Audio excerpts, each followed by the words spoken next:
अब देखिए, आप सीटों के बंटवारे की बात करेंगे तो कांग्रेस 61 सीटों पर अपने उम्मीदवार उतारकर चुनाव लड़ तो रही है, लेकिन कांग्रेस ग्राउंड पर कितना है, क्या कांग्रेस कितना नीचे जाएगी ये देखना है। कांग्रेस क्या एलजेपीआर से उसका कंपटीशन रहेगा, एचएम से उसका कंपटीशन रहेगा, क्योंकि पहले दूसरे और तीसरे नंबर की पार्टी तो नजर आ रही है, जेडीयू, आरजेडी और बीजेपी, ये पहले दूसरे तीसरे नंबर की पार्टी रहेंगी। तो क्या चौथे नंबर की पार्टी कांग्रेस बनेगी, क्या एलजेपीआर से उसका कंपटीशन होगा, ये देख लेना वाकई में दिलचस्प होगा। लेकिन अगर इस चुनाव की बात करें तो इस चुनाव में ना कोई लहर नजर आई।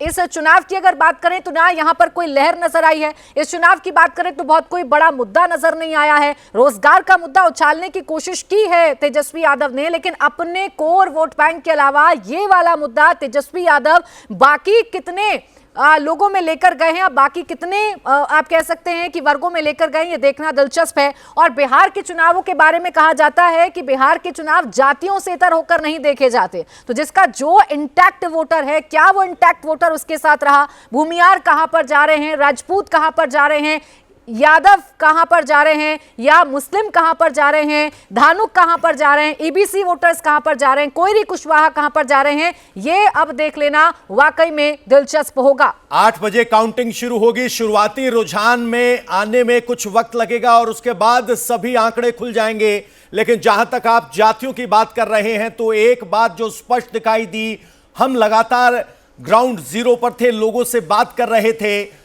रोजगार के मुद्दे का जिक्र है, लेकिन जैसे ही पूछा जाए कि आपने पिछली बार वोट कहां दिया था, तो जवाब आता है कि आरजेडी को दिया था, महागठबंधन को दिया था। और जैसे ही पूछा जाता है कि आप अब की बार कहां दे रहे हैं, तो आरजेडी में दे रहे हैं। कुल मिलाकर जो रोजगार की बात पर हामी मिलाते नजर आ रहे हैं वो आरजेडी के वोटर थे, आरजेडी के वोटर हैं। और जो विकास के नाम पर बातचीत करते हैं वो बीजेपी और जेडीयू के वोटर हैं, और वो भी वहीं आपको नजर आते हैं। तो कुल मिलाकर जमीन पर जातीय गोलबंदी नहीं टूट पाई है, और यही वजह है कि जन स्वराज जो कि जातियों को छोड़कर अब की बार मैदान में उतरी, कहा कि जातियां नहीं, हम अलग बात करेंगे। तो देखिए, बिल्कुल ठीक है पवन, जातियों की बात तो हम कर ही रहे हैं, लेकिन इन जातियों का इन सीटों पर क्या असर पड़ेगा। अभी ये जो स्क्रीन है ये बिल्कुल सफेद आपको नजर आ रही है, लेकिन ये सफेद स्क्रीन अपना रंग बदलेगी, और रंग बदलेगी सीटों के हिसाब से, रंग बदलेगी कैंडिडेट्स के हिसाब से, पार्टियों के हिसाब से। अभी आप मधुबनी की जितनी सीटें देख रहे हैं, झंझारपुर की जितनी सीटें देख रहे हैं, सुपौल की जितनी सीटें देख रहे हैं, या अररिया, किशनगंज, और यहाँ पश्चिमी चंपारण और पूर्वी चंपारण की बात करें, या वाल्मीकि नगर की बात करें, शिवहर, सीतामढ़ी की बात करें, ये जितनी भी सीटें हैं यहां पर रंग बदलना शुरू हो जाएगा।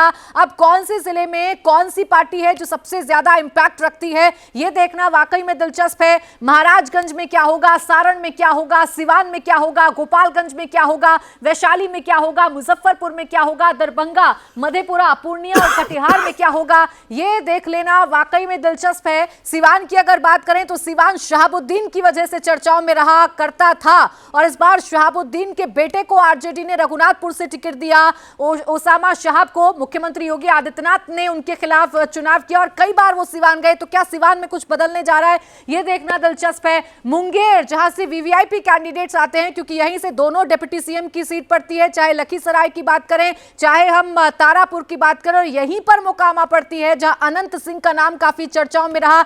एक घटना हुई, दुलारचंद यादव की हत्या हो गई, उसके बाद ये कहा गया कि क्या जातियों की गोलबंदी हो जाएगी, तो मोकामा में क्या अनंत सिंह जीत पाएंगे, या वीणा देवी उनको कड़ी चुनौती देंगी, ये देखना दिलचस्प है। तारापुर में सम्राट चौधरी कितने मार्जिन से जीत हासिल कर पाते हैं। लखीसराय, जहां मतदान के दौरान हिंसा हो गई थी, भाई आमने सामने प्रत्याशी आ गए थे, और डिप्टी सीएम विजय सिन्हा ने कहा था कि प्रशासन यहां पर मदद नहीं कर रहा है, यहां के जो एसपी हैं वो मदद नहीं कर रहे हैं। उस लखीसराय सीट पर क्या होगा, बाढ़ में क्या होगा, जो मोकामा से लगी हुई सीट है, यहां पर इस बार बीजेपी ने अपना कैंडिडेट बदल दिया था, राजपूत बाहुल्य सीट है बाढ़, तो बाढ़ में क्या होगा, भूमियार बाहुल्य सीट मोकामा में क्या होगा, लखीसराय, सूर्यागढ़, जमालपुर, इन सब में क्या होगा, ये थोड़ी देर बाद जो रंग हैं वो आपके सामने आना शुरू हो जाएंगे। वहीं बेगूसराय की बात करें तो बेगूसराय में बछवाड़ा सीट चर्चाओं में थी, क्योंकि यहां फ्रेंडली फाइट की बात कही जा रही थी। यहां फ्रेंडली फाइट थी जहां लेफ्ट और कांग्रेस दोनों आमने सामने थे। कांग्रेस ने गरीबदास को मैदान में उतारा था तो लेफ्ट ने अवधेश राय को मैदान में उतार दिया था। ये जो फ्रेंडली फाइट वाली सीटें हैं, यहां किसका नुकसान होगा? क्या दो दोस्तों की लड़ाई में जो तीसरा है वो फायदा उठा लेगा? ये देखना दिलचस्प है। समस्तीपुर की अगर बात करें तो हायाघाट, कल्याणपुर, वारिसनगर, समस्तीपुर, रोसड़ा, इन तमाम सीटों पर क्या होने जा रहा है? मिथिलांचल में इस बार क्या होने जा रहा है? क्योंकि मिथिलांचल में एनडीए का स्ट्रांग होल्ड माना जाता है। वहां की समीकरण अगर देखें तो एनडीए को सबसे ज्यादा सूट करते हैं। क्या मिथिलांचल में इस बार तेजस्वी सेंधमारी करेंगे? ये देखना दिलचस्प है। हाजीपुर की अगर बात करें तो हाजीपुर, लालगंज, महुआ। लालगंज चूंकि ये बाहुबली वाली सीट है, यहां से मुन्ना शुक्ला की बेटी शिवानी शुक्ला को मैदान में उतारा है। आरजेडी के टिकट पर वो चुनाव लड़ रही हैं, भूमिहार जाति से आती हैं। तो क्या भूमिहार जाति यहां बटेगी और इसका सीधा सीधा फायदा मुन्ना शुक्ला की बेटी को होगा? ये देख लेना वाकई में दिलचस्प होगा। पवन।